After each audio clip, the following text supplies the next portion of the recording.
Hello, everybody. Welcome to Take the Black Live, the one and only show on the internet where we talk about things, or we dare to talk about things like fire and blood, games, thrones, houses, dragons, swords, lances, robots, dinosaurs, spaceships, such things as this. I am Dan Selcke of winnerscoming.net, and this is Daniel Roman, also of winnerscoming.net. And everyone out there Hello, is hello. one of our lovely viewers, including Martha, Nicole, and Robert. Great to see you all.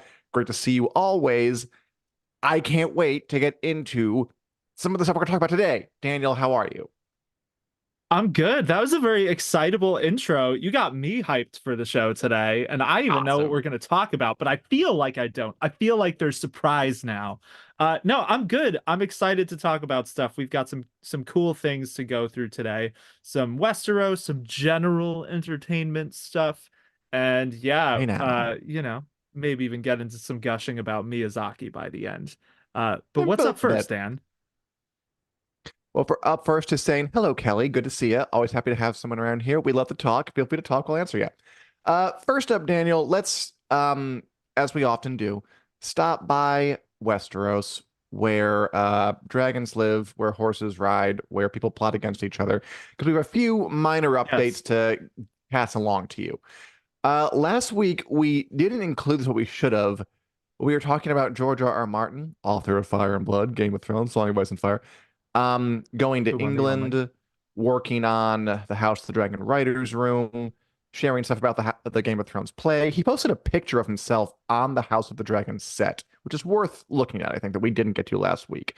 That's him and House Dragon showrunner Ryan Condal standing in a courtyard by a weirwood tree, which does look. He had nothing but wonderful things to say about the House of the Dragon set. He was bowled over. He was impressed. He said he's been working on TV for decades, which he has, and nothing's compared to what he's seen on the House of the Dragon set. The Red Keep, Dragonstone, um, all that stuff. He just was very impressed by it.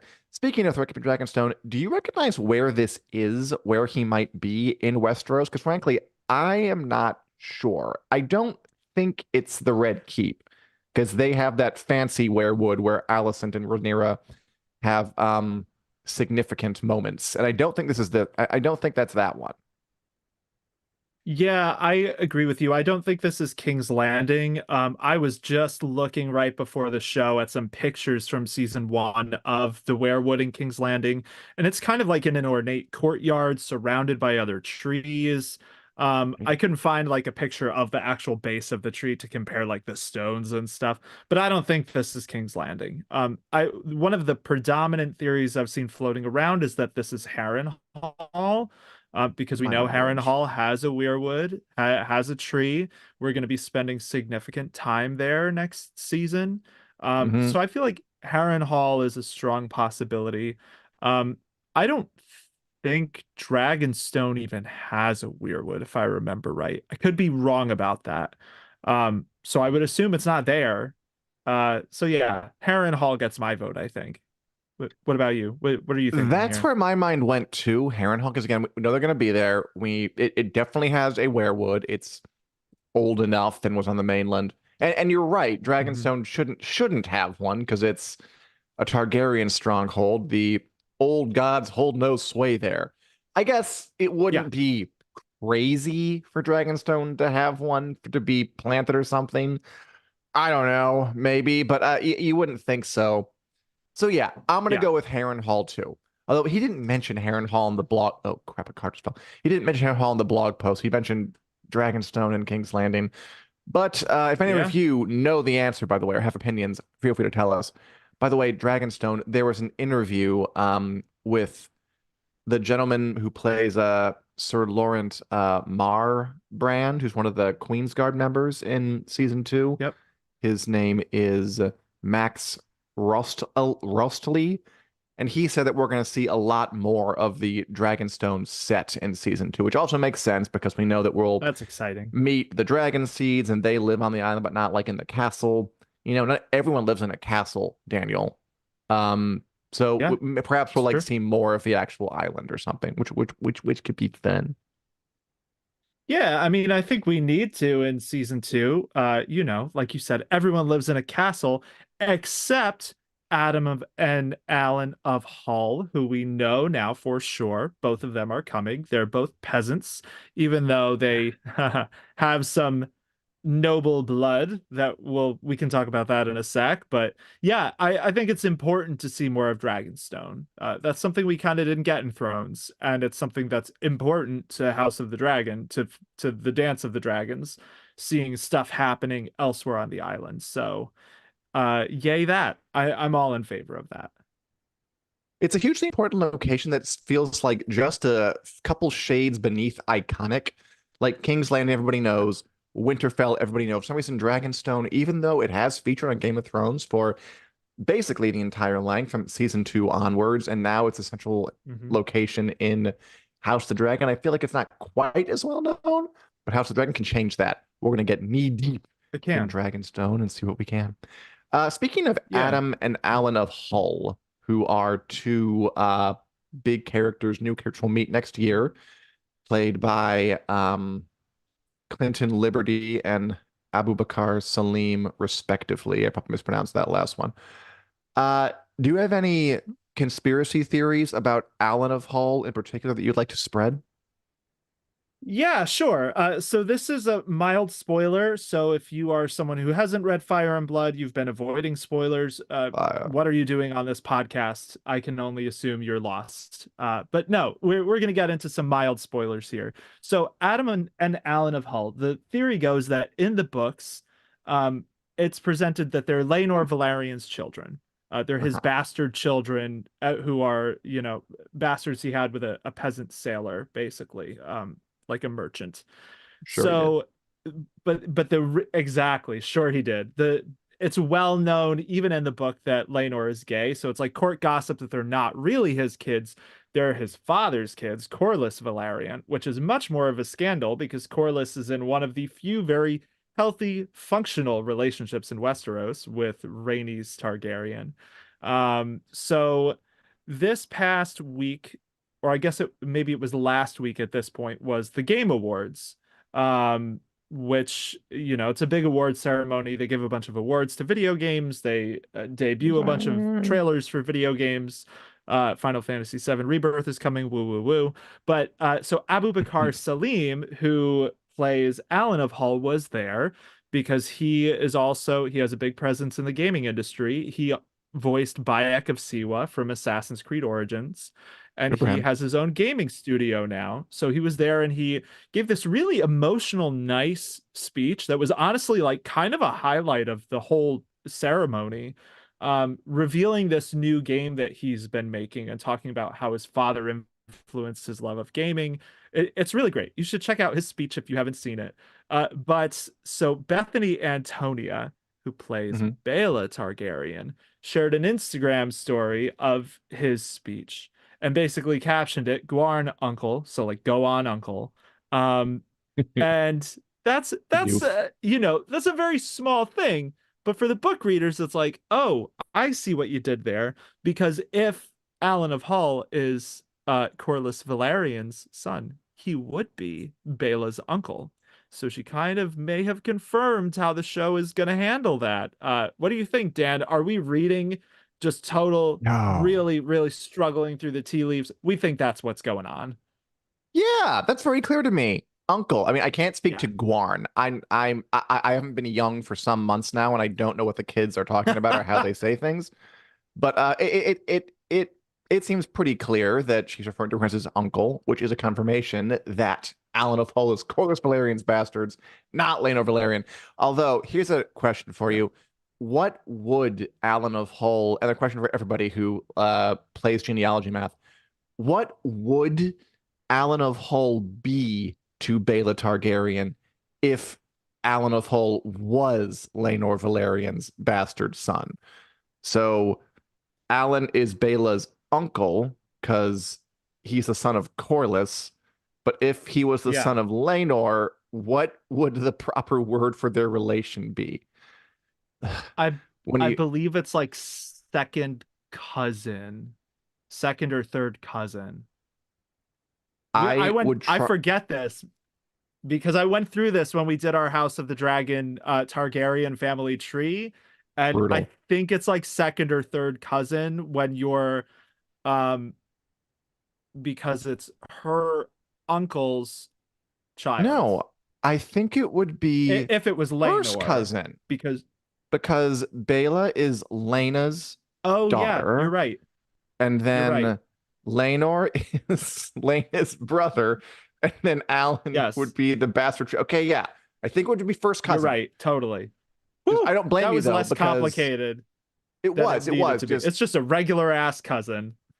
we're used to on this show to having to learn what like a third cousin 8 times removed It's is because people are true. so like arcanely related to each other on this show and they're also marrying each other which produces other things like it's that one scene in Game of Thrones where Olenna is like so you'll be your own stepdaughter if Loras marries Cersei and then you marry Yeah. Cersei's son yada yada yada yada.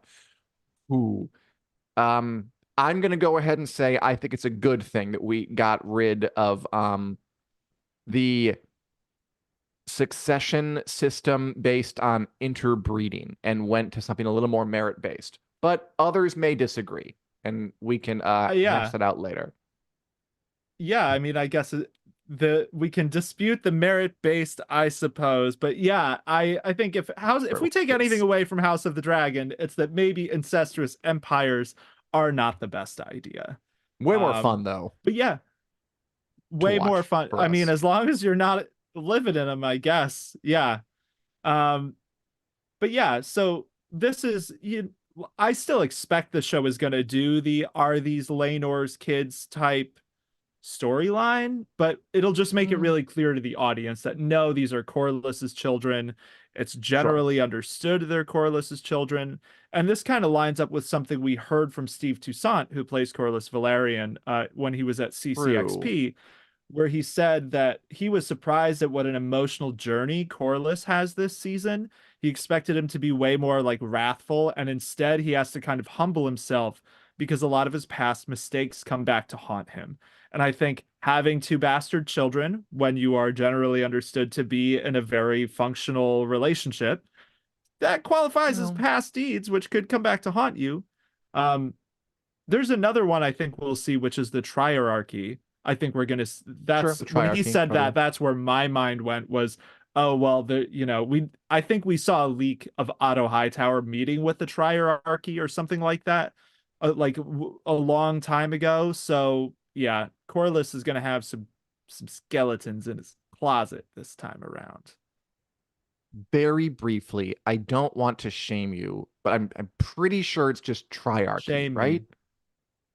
Probably. You're Okay. probably right. Shame. If only we really should have a bell for this show. It's probably for the Ooh, I best mean, we don't. That's not the same. there. That's not the. We need a shame septa It's unella better. shame bell. Okay, fine. Well, That's fair. I'll buy a bell. It doesn't You make get a a bell, sound. I'll bet it no, it does. These microphones cancel it out. It's very annoying. Like I can hear it and I I really see. enjoy pounding things, but that's another thing for another time. Okay. Daniel, and by the way, another review over on YouTube was right. First cousin. Sorry, we made that way too complicated. Yeah, thank Uh, you. let's move beyond Westeros. This is a bit Yeah. of a thin review, but we'll have some good stuff, and of course, coming up. They announced the Golden Globe nominations. Daniel, on a scale of Yeah. thrilled to beyond excited to the point of apoplexy, how excited are you for the Golden Globe Awards? They're airing Can I next say I year. can I say I'm thrilled to a point of apathy? Because I You just could not care. can. I You could not can, care you less. clever boy. I'm Yeah, sorry. yes. Yeah, I saw these and I was like, oh, they announced them. Okay. I just, it's funny because I'm like award shows, but I was just talking about the Game Awards, which I really enjoyed. Um, I guess it's because I don't really have too many horses in the race this time around. The big one to me that stood out is that The Last of Us got a few big nominations. Yeah. And obviously, genre TV, sorry, Succession. I'm sure you were great in your final season, but I'm Did gonna you root for watch? my boy Pedro and my girl Bella. I hope they get some awards. How True. excited are you, Dan? Should I be more Oh, excited? of course you shouldn't. I mean, like if the Emmys are already boring and they're bigger than the Golden Globes. So what chance do the Golden Yeah. Globes have? But What it's true that chance? that The Last of Us is up for Best Drama and Pedro Pascal's up for Best Actor. Bella Ramsey's up for Best Actress, who played Joel and Ellie. Their big competition is Succession, which I did see, and is up for Best Drama. Yeah. They have fully three people, I think, up for Best Actor: Brian Cox, Kieran Yep. Culkin, who ended up being the best call. Who knew? And Jeremy Strong as Kendall Roy, and then also in the best Yeah. actress category, they got Sarah Snook up for Best Actress. I think they'll give everything to Succession. I think they should. I Succession was great, man, and it was the final Yeah. season, so I'm sure they're going to give it a reward. And The Last of Us has a few more chances to wrap things up. Although I still remember, I think it was the Emmys, not the Golden Globes, when Game of Thrones, the final season, got nominated, and like it was like Gwendolyn Christie and Sophie Turner and Maisie Williams were all in the same category, and it didn't go to any of them. It went to like the Crown Lady or something. Yeah. So there could be some vote splitting going on. Yeah, I mean, you got to wonder if that's going to dilute the vote a little bit. And this is pretty similar to what we saw with the Emmys too. Like Succession in terms of nominations kind of swept the Mhm. Emmys. But Seems yeah, good. I was a little sad not to see Madeline Madden get nominated from the Wheel of Time because I know like I'm Sure. standing Wheel of Time hard, but I she had a She pretty was very pretty good. good season, especially that episode where she was getting tortured. I thought was really exceptional.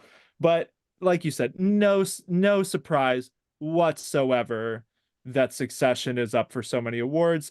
I have no doubt it deserves it. I'm trying to remember where I stopped on my watch through because I haven't had Max in a while. Max put out some more Uh, fantasy and sci-fi shows, so I have a good reason to subscribe to you again. But yeah, Succession I is I really have enjoyed. fantastically good.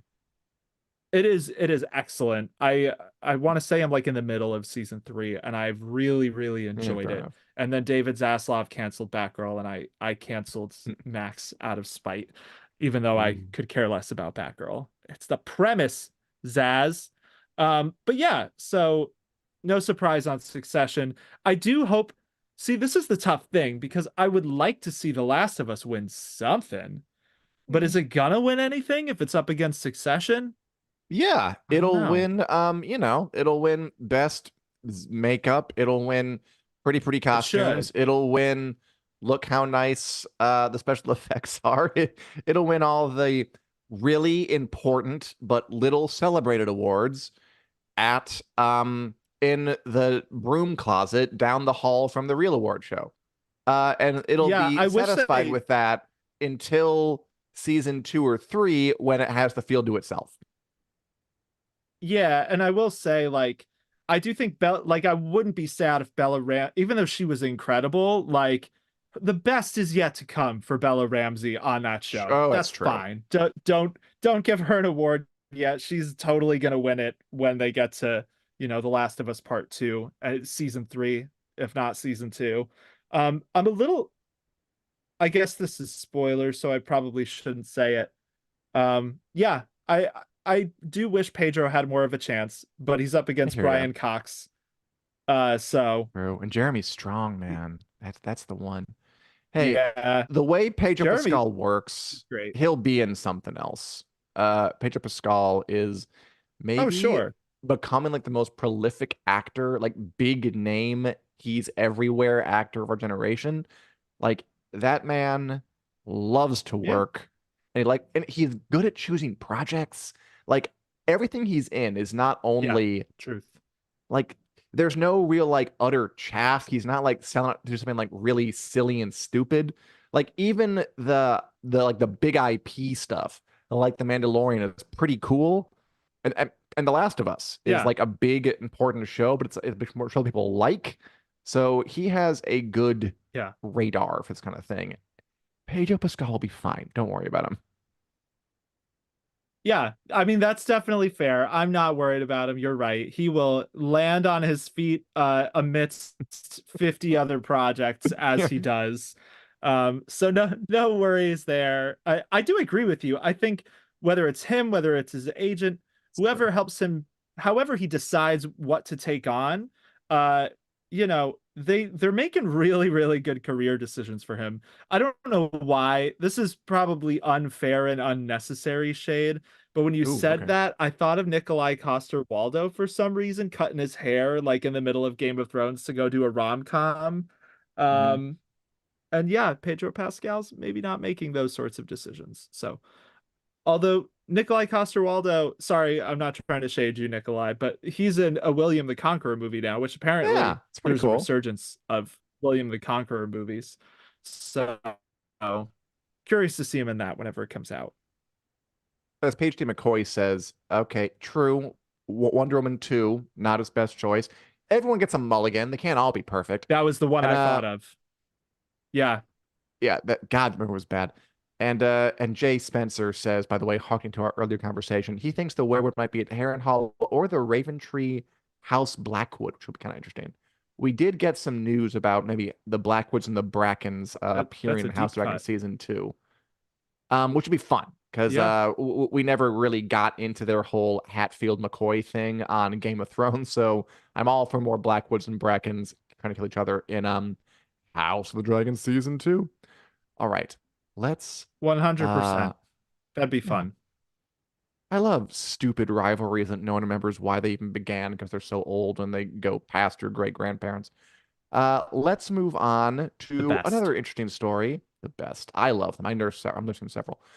The other day, I think it was literally yesterday, Netflix, noted streaming Yep. service and progenitor of the streaming wars, um, did something I don't think many people expected they might ever do, but they are taking a they're taking it upon themselves to step in this new direction. They released very thorough statistics about what how many folk watch their shows, how many hours are watched per show. They released this giant list of like literally thousands of shows divided up by individual seasons and listed how many millions of hours people had spent watching them, which was a pulling back of the curtain in a dramatic way I don't think a lot of folks expected to see because they have a reputation, a lot of streamers do, we're just not sharing data at all, ever, at least not specific data.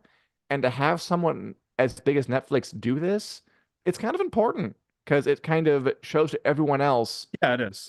we're the leader in this space, and there's going to be a lot of pressure now on Max, on Paramount Plus, on MGM Plus, on Apple TV Plus, so many pluses, on Disney Plus. I Yeah. forgot about that one.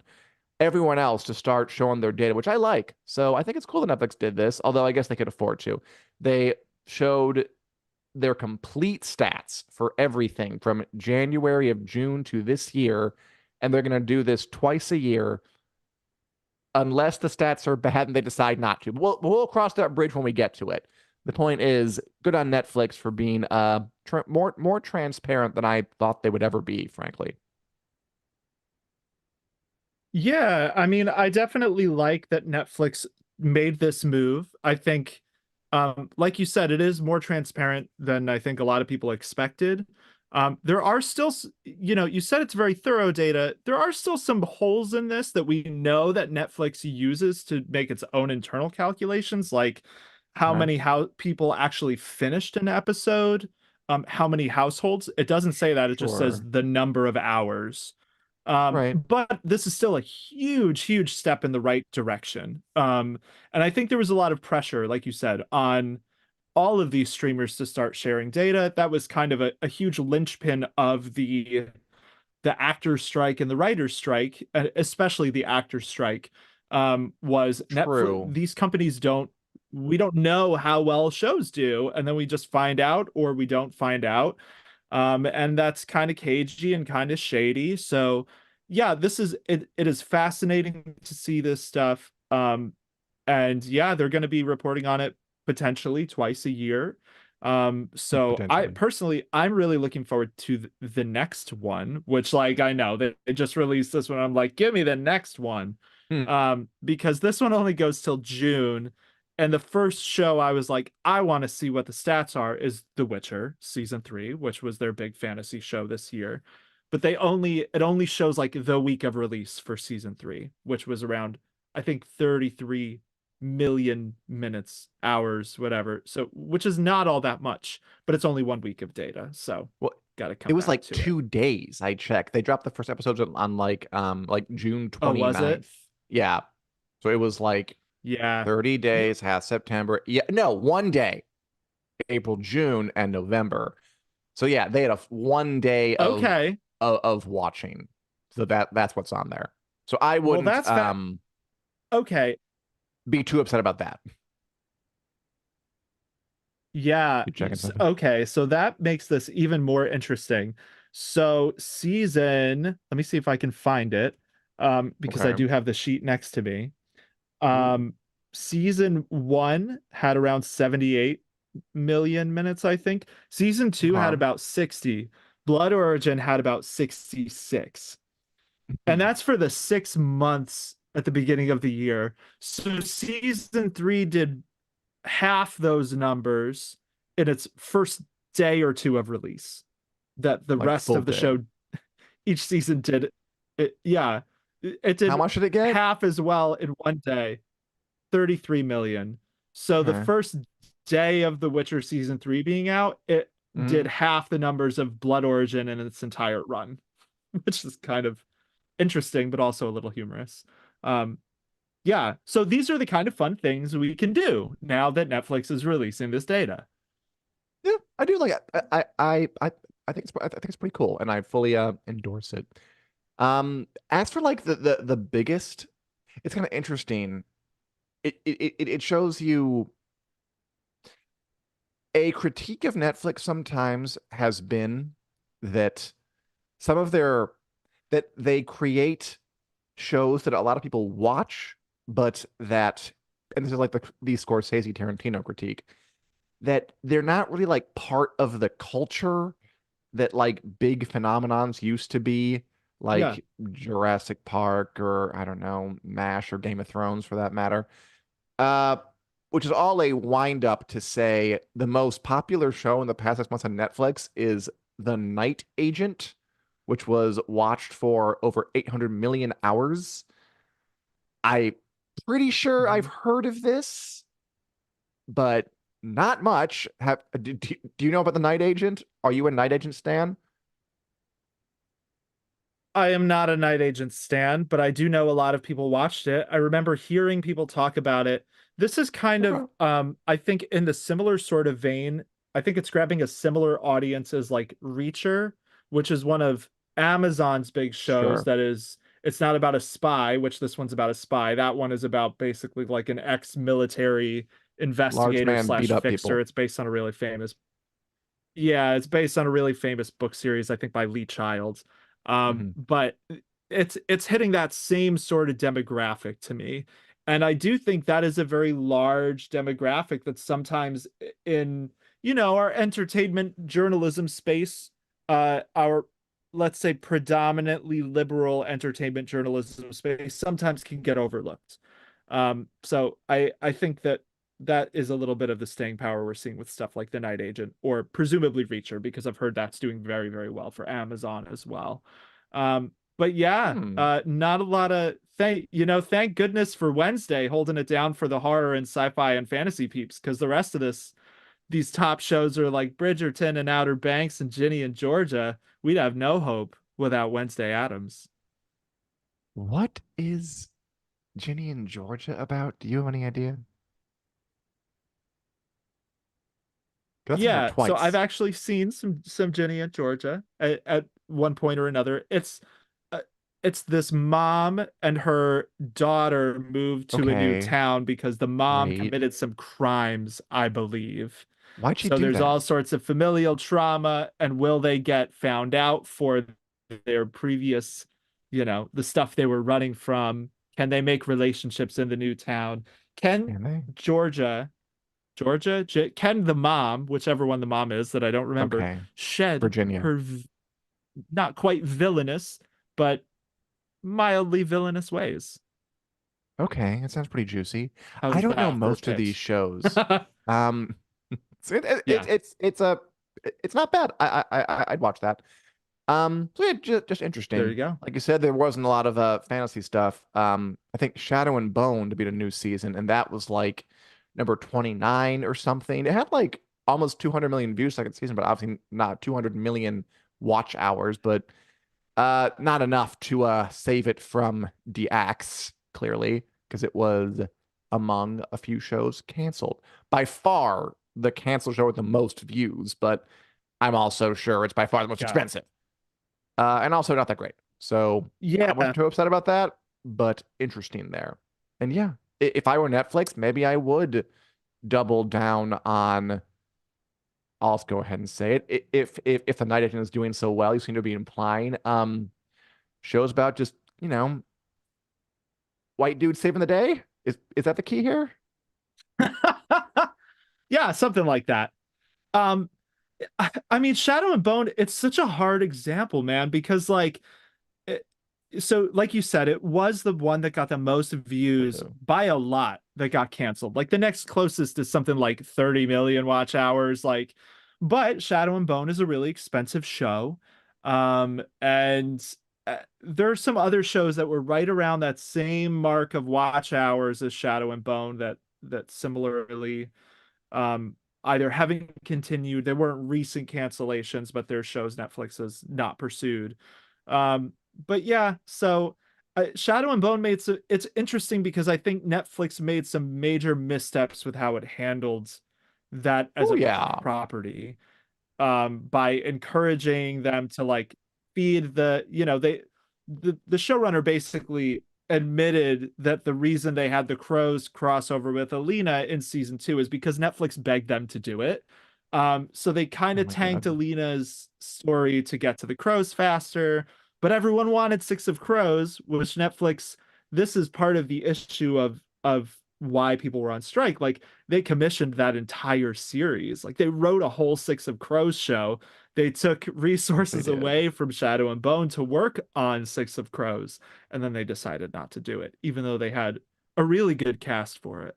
So that's a messy, dramatic cancellation. By far Very one of the much most notable cancellations of the year, I think, in our of the space. year. Ooh, we should write about it. But yeah, that's Netflix. I say it's a good move Yeah, overall. Yay for you. I'm all for transparency. Rock on, Ted Sarandos. agree. I love you. Moving on, Oh, Daniel. Yes, wait. Can I insert one thing? of I just course. want to Yeah, push back on Scorsese and Tarantino. Whoever said Netflix isn't always part of the culture and stuff like that in I terms think it of was creating Tarantino. phenomenon shows or what have you. I can see the point.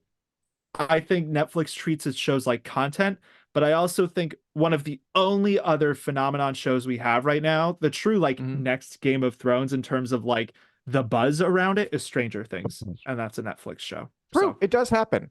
Oh yeah, I'm not saying I'll it leave doesn't my mic happen. here. It kind well, I'll push back on your pushback slightly. Like I'm not and I can't speak Do for it. Quentin Tarantino. I mean, I can. He's authorized me to. Um, I mean, I don't think he was saying that that kind of thing doesn't happen. Yeah, obviously you're right. Like Stranger Things is a big thing. Wednesday did become a lot of buzz. I remember he was talking about like Ryan Reynolds got paid like $20 million for that movie where he was a time traveler and he met his younger self. I forget a Netflix movie, Project Adam. That was it. Oh But yeah, that like, was fun. Yeah, that did you was a fun hear about movie. it? It's true I didn't hear about it. Like, did you hear about Extraction 1 and 2 made a lot of money, Chris Hemsworth, but like they're not really like influencing anything. They do kind of a lot of these things. Yeah.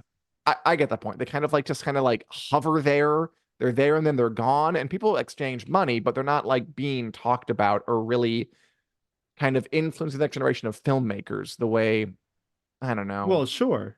I mean, and there are always movies that just hung there anyway. I I understand, I think, what he's saying about how there's a lot of money and even a lot of eyeballs, but not a lot of cultural impact. Although there are exceptions, Yeah. obviously. Yeah, it's not like they're all like that. Like Stranger Things, you're right, did break out. Yeah, but you know what? I agree with you though. I think huge part of that is Netflix's attitude toward the way it creates its shows. Like there was a lot of to do about second screen viewing, that's something Netflix really Hmm. wants and pushes Sure. for, aka shows you don't care enough to actually sit and watch, but will keep you having it on in the background. And that sort of mentality of prioritizing things like that, or like I've also heard that they have like a house type of color palette, like processing palette for the way they want their shows to look, so that none of them look too different from their other shows. Um, that kind of stuff Mhm. all speaks to like treating it like a tech company instead of like we're making this for the art. Sure.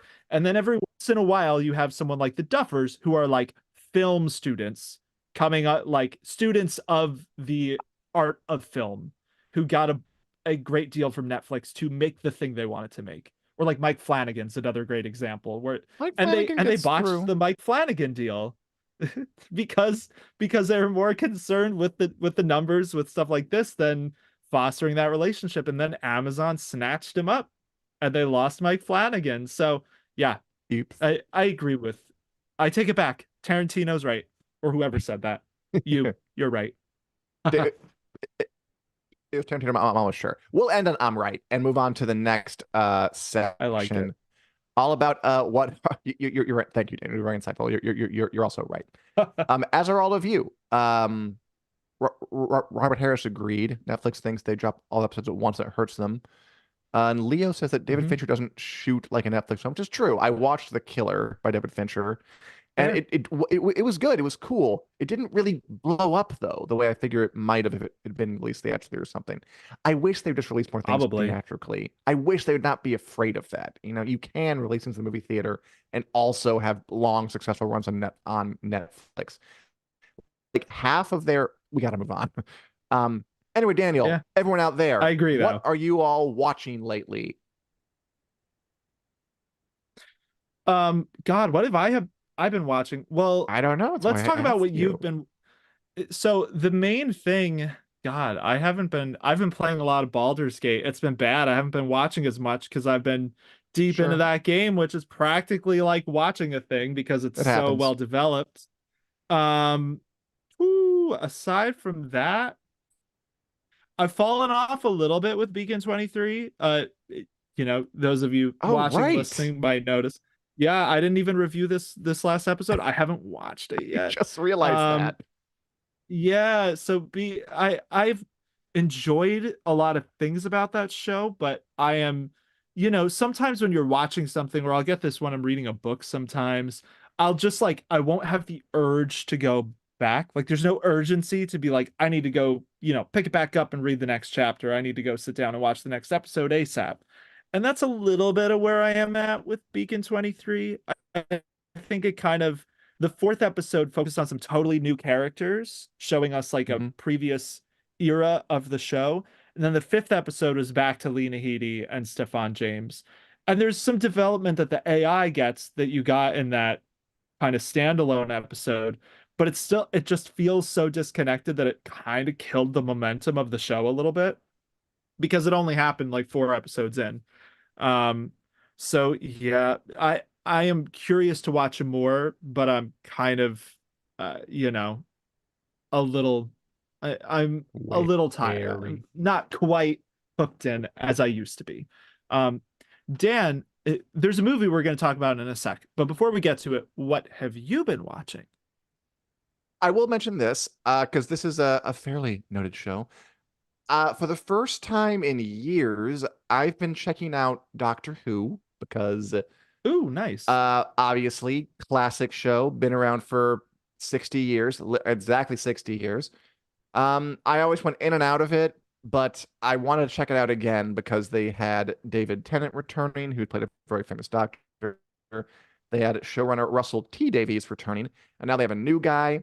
And there's been a ton of buzz around this. Like, I will say that Russell T Yeah. Davies, the showrunner, he is so good at getting people talking. He's like Yep. great at these little like teasing quips. He does like 30 interviews a day. He's kind of cheeky and winky and like sort of kind of a wit, like ha ha ha. Like, honestly, he more than anything is really good at getting the word Yeah, out. And they've been fun. Doctor Who was always uh maybe not quite my cup of tea, but I like it. And these hmm, episodes with David Tennant have been fun to watch. I've loved the special effects they've done. The first episode had like nice. a evil Furby thing. The second one had these creepy morphine versions of David Tennant and his companion. And the third one has Neil Patrick Harris dancing to the Spice Girls and all kinds of crazy outfits.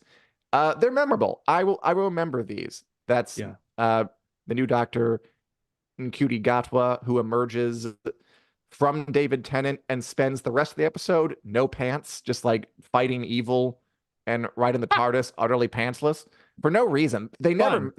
No one calls attention to it. He's just pantsless. So he'll be the new Doctor. There is a definite cheekiness to the show, especially when Davies is in charge. It's never too serious. Uh, you're always sort of it's zippy and it's fun and it looks really good. What I've enjoyed most is the special effects and the way it looks. And yeah, it's cool to see that show kind of back in circulation. And if anybody else watched it, I'm curious to hear about you. Daniel, you mentioned that you watched a film by a certain Japanese filmmaker. I don't recall what you said Yeah. about it. What is there any more detail Yeah. on that? There might be some more detail. I think you've seen it too, so we got to talk about this one. The Boy and the Heron, which is When the Hayao Heron. Miyazaki's new movie, is out in the US now. It came out, I believe, last weekend, the 8th. It is the first movie of Hayao Miyazaki's career to top the US box office. And yeah, I It's went and very saw cool. it and I really enjoyed it. Not my What did you think of it before I get into my thoughts? Because I have It's thoughts. okay.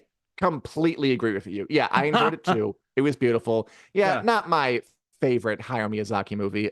He's made so many great ones. Spirited Away, Princess Mononoke, Yeah. My Neighbor Totoro, Castle in the Sky, Lupin the Third. A lot of great ones. This one was cool. It kind of like was a highlight reel. It felt like Yeah. it felt a bit like Spirited Away, but it's a guy now. Boy goes through alternate world, has these really psychedelic kind of gorgeous experiences. Again, the the thing I most liked was the visuals, especially the Yeah. visual of the Heron, who's kind of this trickster figure, So having cool. like he's like a beautiful heron, but when he's partway through transformation, he has like human teeth in his beak. And I Yeah. found that so creepy. And I don't quite know why. It was really freaking me out. It was beautiful. Yeah. It was a beautiful movie. It was fun. It kind of had that Zen thing his movies have. Um, Not his best, but that's fine. It's very, really cool that he got the top of the US box office first time in his career. The man is 82. He's been working since the 70s, making movies. Probably before that, he was working. And it's great to see Yeah. him get his due. Rock on, Hayao Miyazaki. Will this be his last movie? I don't know. He's been saying that for like 20 years now. So we'll see what he does Yeah. next, if anything. Yeah, there's a quote floating around from one of his coworkers at Studio Ghibli. I'm sure it was like an executive or something, basically saying he's already working on another movie. I can no longer stop him. So Hmm. I'm sure we'll see more Hayao Miyazaki movies, but this one, it was really notable. They released this without like any promotion and Yeah. just word of mouth. Everyone's like, there's a new Miyazaki movie. We need to go see it. So that's really incredible that it is having the theatrical run that it is with basically no promotion. I so for me, like, Miyazaki has such a breadth of work. Yes. I'll always prefer his more fantastical movies. Like I love Princess Mononoke is my favorite, but like Sure. Nausicaa of the I could Valley say of that. Wind is another one that I really enjoy. Spirited Away, obviously, fantastic. But then he has like the more somber, reflective ones, like Hmm. Grave The of the Wind Fireflies, Rises. that really, yeah, they really lean into like the, World War II era effects on Japan. And the Boy and the Heron is kind of in the middle of those two Yes. types of Miyazaki movies, where you're getting that like real world commentary. Like here's like a character who is very clearly in this situation during, I believe, World War II. Yeah, it The would have to movie be. starts with a bomb siren going off, and he's dealing with grief. Like it's kind of like a surrealist exploration of like grief and escapism. This movie, but then on the other hand, you have this heron, which goes through some interesting transformations. You have a journey into other Mhm. worlds. So yeah, I really enjoyed it. Not my favorite of his movies, but I'm so glad to have seen it. And what a time when Miyazaki can just retire and release movies when he feels like, and we'll get to enjoy them. Maybe you're right. I Maybe hope it he does was it a long time. the World War II bit and the Alice in Wonderland bit. I don't know. Seemed like two separate movies or something. I don't know. Yeah, Yeah, maybe you're right. Maybe I did want it to just like go full on World War II or just go full Spirit Away was all about the crazy other world. By the way, Leo asked subbed or dubbed Born the Heron. I saw it dubbed because that was what the theater was showing at the time I could go. Although they are also showing subbed things at different times. Shout out to the Davis Theater in Lincoln Square. Great theater. Uh, if you're ever in nice. Chicago, I recommend So it. How about you? To see a subbed or dubbed? so I saw it subbed, and that was Ooh, partially fancy. by accident. Well, it was partially by accident because my theater had both, and I thought it said dubbed. I was happy to see it either way. But yeah, I saw it subtitled. So when you saw it, Robert Pattinson was the kid, right? No, he was the Heron. Oh wait, Robert Pattinson is is he the the kid? Heron? I thought he was the I think Heron. he's the kid. Let's look this up. I think Boy the Robert Heron. Pattinson's not getting his character actor on that much because the Heron. I heard the Heron did whoever that actor is did a really great job of coming very similar to the way the Heron is portrayed in the Japanese version, which is very much a character. This is kind of like the male version of the little old lady from Spirited Away. I think that the Spirited Away is the best comparison. Wow. Producer Richard says Robert is the Yep, Heron. he's the I Heron. stand corrected. Robert The kid is Pattinson. some random. What a Oh no, guy. the kid is Luca Padovin. Okay. I don't know who that You don't is, know who but I'm that sure he's is? great. Yeah, he's some young person. He's a young guy. Christian Bale's his We can father. only hope. It doesn't have to be a famous person, Daniel. That's right. Except people who Take that. aren't famous. Take that, James Gunn. Zachary Levy approves this message. That was I don't know funny. if that's on our lightning round. I don't think so. No. But yeah, okay. Well, we don't need to get into it. Zachary Levy says stuff. But yeah, so The Boy and the Heron, wonderful. If you like Miyazaki, it's kind of a like, why wouldn't you see this movie? If you like Yeah, of Miyazaki course, you'll movies, enjoy like it. it's a Miyazaki movie. You're getting what's on the box here, and it's beautiful. I thought that Willem Dafoe was going to be the Heron, but he wasn't. He played a pelican who was injured.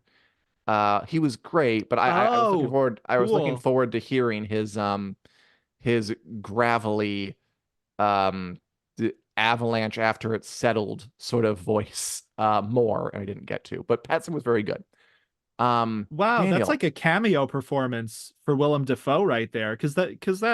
Yeah, I'm yeah, surprised that he's not a walk bigger into a part. booth, take a check for $100,000, leave. I take Willem Dafoe's life. Willem's like, So I will Daniel, spend a day with Hayao Miyazaki. One day. oh, you think Yes, Hayao sorry. Miyazaki was with the English voice cast, just making sure they get everything No, right? I doubt you're it. right. You're right. Yep. Moving. Okay. Yeah, no, this has been a nice, relaxed episode, a nice pre-holiday episode It of Take the Black Live with has. the live. I've had a nice time just chilling, very Miyazaki-esque. Let's go have a nice, Yeah. relaxed WiC News Lightning Round, where we have 20 seconds on the clock to give our opinions on the news of the day. Are you prepared? Yes. Yes, I am prepared. Um, Okay. In that let's case, do it. I will ask you first. I know that we have to hit one that you requested. Daniel, That's right. We do. uh, Yes, we do. Yeah, sorry. Netflix has renewed its Squid Game reality show, Squid Game: The Challenge. Did you ever watch the first one? That's I did not. Just in case you needed your faith in humanity tested anymore, Netflix wants to gather up a bunch more people and make them pretend they're in the Squid Game where they're competing for money because they're desperate and maybe they won't die because it's a reality show. I hate this. I hate this. Sorry, Netflix. Awesome. I will never ever think this was anything other than an embarrassingly horrible decision. Love it. Moving on. Okay. Um, all right. This is some cool news. Speaking of things that are the opposite of a bad decision. So it is official. The Last of Us season 2 will air in 2025. Yeah, about what we expected. We thought The Last of Us would air in 2025 season 2, and now we know officially it appeared in like a little scissor reel of like, and in 2025 on HBO it'll be this. Yeah, that's fine. They'll take their time. They'll make a great season. I'm looking forward to it. It's too bad that everything just got, well, it's not too bad because the strikes are important, but everything got pushed back a bit, a couple of years, but it's all good. All right, Daniel. Yep. And by the way, great questions. We will answer them after we finish this lightning round from the chat. Daniel, you requested this story we put on here because you love pirates so much. Yes, I did. Daniel, the Stars, I think, pirate show, or is it Showtime? Black Sails is heading to Netflix in January, and composer Bear McCreary is all about it. Yeah, I mean, Bear McCreary wrote the music for that show. He said it's his most underrated project he's ever done, and he's totally right. He's totally right. I love Black Sails. I gush about it all the time. I can't even bring it up now without people rolling their eyes. But like, look, this is a peak Game of Thrones, Breaking Bad level show, in my opinion. Coming to Netflix. It had a really limited release on Stars. If you didn't see it, maybe watch it on Netflix. Stars. Netflix has done good things for shows in the past. Do a Resident Evil impression? That was nice. It's called Stars. What am I not supposed to do? Not that? Okay. Nah, that's fair. I kudos for the Nemesis reference. All right. Moving on. God, we're old. Yeah, we are. So Disney is making a Black Panther show. What's the deal with this? It's called Eyes of Wakanda. Yeah, interesting. Black Panther is so interesting because it was a giant hit. Then Chadwick Boseman died, but they still had an IP on their hands, so they're going to continue it. It's an animated series, like an anthology series, but the history of Wakanda, following different Wakandan warriors. That's about all we know. Could be cool, animated. I know they want to pull back, so maybe that's it. I clearly haven't got my thoughts together on this yet. So, Daniel, moving on. The screenplay for Dune Messiah, aka Dune Part 3, if it ever happens, is almost finished. Do you want to see a Dune trilogy, or will you be happy with the second one? Well, let's put it this way. I would be happy with just the second one, but if they do a trilogy, I think that would be really fitting and a really good end for Denis Villeneuve's Dune series. I think it works, the material for Dune Messiah, as like another leg of the story that could be a finite end. So yeah, he said it's almost finished. He is going to take a break after Dune Part 2 to maybe do something else. Maybe go to the beach. Well, not the beach because there's sand. Maybe go, I don't know, the Arctic. He wants a break, and then he'll make Dune Part 3. Yeah. All right.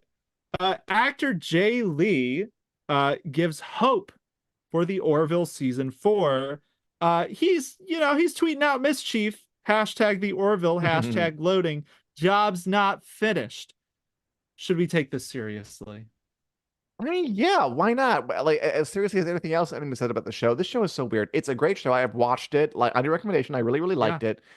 And people have been saying different things. Like, one actor says it's going to come back. One actor says, no, there's no chance. Now this actor is hinting like, yeah, we're not done. We're not finished. So there's been a lot of back and forth. I wish they would just get on it. And I don't know. What's the worst that could happen? That's my opinion. Might as well. Yeah. Daniel, more Dune stuff for you. Yes. Dune Part 2 coming next March will run around like 2 hours and 45 minutes long. Are you into that? I'm so into that. I'll take every minute of Dune that they want to give me. It fits. This is a huge epic movie. It's capping off this, the original Dune book. This one is finishing March 1st. If you haven't seen it and you're listening, watching this show, there's a new trailer for Dune Part 2 that came out this week, and it's so cool. So yeah, I'm getting hyped. March 1st. Cool. I'll be there. 2 hours and 46 minutes straight into my eyeballs. Okay. The final question of the lightning round. Oh, this is interesting. So DC movies like The Batman, also starring Robert Pattinson, will be available to stream on Tubi. Yeah, this is interesting because Warner Bros. Discovery has been doing this thing like where it shares Dune on Netflix, where it could just stream it itself. Yeah. And now all these DC movies, The Batman, others, it could keep those on Max alone, but it's licensing them out to things like Tubi because it is maybe ahead of the curve of the streaming wars in that it wants to just make money. Because I'm not sure the thing they got going really works, where just you keep everything on your own thing. I want to say more, but I can't because the clock went out and the show is over. Before we go, some great comments on here. Nicole might actually go to the theater for Dune Part 2. I think a lot of folk will because that looks like it belongs on the big screen. Nicole. Also, Robert asked, will we be here next week? Yes, we will, Robert. We have the plan right now is to do one show next Wednesday, the 20th, then to take the next week off for the holidays, and then to come back the week after that for our first show of 2024. And next week, that's right. I'll give you a small, vague hint. We're going to rank all the shows that we liked this past year from 1 to 15, put them in order of the best to the worst, exactingly amongst ourselves, and deliver our final, definitive, inarguable rankings of the best genre TV of the year. So just, what do I mean by that? What could he mean by that? I don't know. Yeah. Tune in next week to see that. Tune in next week, Wednesday at 2 p.m. CST, Central Standard Time, or 3 p.m. on the East Coast, 1 p.m. up in the mountains, or noon on the West Coast, and also times around the world. To watch us live, you can watch us afterwards. We're all cataloged here on YouTube, also in and Facebook, also in podcast form on iTunes, Google Play, wherever podcasts are available. Join us. We'd love to see you. Remember, next week, we will give our final word, and we will not brook argument. See you then. Bye. Nice. Take care, all.